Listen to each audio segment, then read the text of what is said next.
পিতা মাখনলাল সাহা ও মাতা প্রিয়াবালা সাহার সন্তান ডক্টর মানিক সাহা 1953 সালের 8 জানুয়ারি জন্মগ্রহণ করেন তিনি। আজ ওনার 70তম জন্মবার্ষিকী। এই জন্মবার্ষিকী উপলক্ষে পুর নিগমের প্রতিটি ওয়ার্ডে স্বচ্ছ ভারত কর্মসূচি সহ নানান সামাজিক কর্মসূচি পালন করা হয়।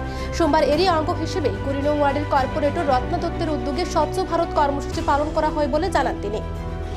আপনারা সবাই অবগত আছেন যে আমাদের মাননীয় সবচেয়ে প্রিয়, সবার প্রিয়, জনপ্রিয় মুখ্যমন্ত্রী ডক্টর মানিক সাহাজির আজকে জন্মদিন উপলক্ষে আমরা সবাই এখানে উপস্থিত হয়েছি।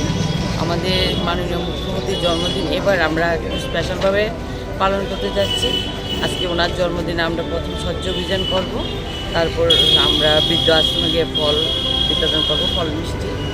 সন্ধ্যার সময় আমরা গরিবদের দুস্থদের কম্বল বিতরণ করব। তারপরে শান্তিপাড়া 17 নম্বর 16 নম্বর বুথ, অন্যান্য বিভিন্ন বুথে আমার 20 নং ওয়ার্ডের উদ্যোগে আমরা নারায়ণ সেবা করব।